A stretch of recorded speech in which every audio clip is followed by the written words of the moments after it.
یہاں پر آ کر اٹک گیا کہ تنخواہ کتنی ہوگی.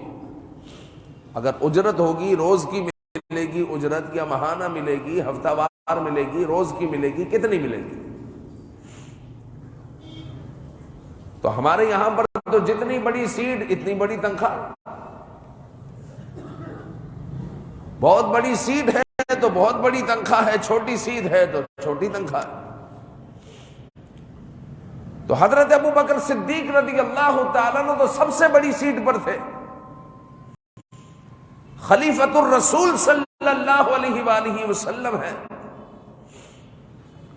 تو آپ کے لیے کتنی تنخواہ ہوگی؟ فیصلہ یہ ہوا کہ مدینے کے مزدور کو جتنی تنخواہ ملتی ہے، جتنی اجرت ملتی ہے، ابو بکر صدیق کی بھی اتنی ہی اجرت ہوگی. پھر کسی نے کہا کہ اتنے مال میں گزارا کیسے ہوگا؟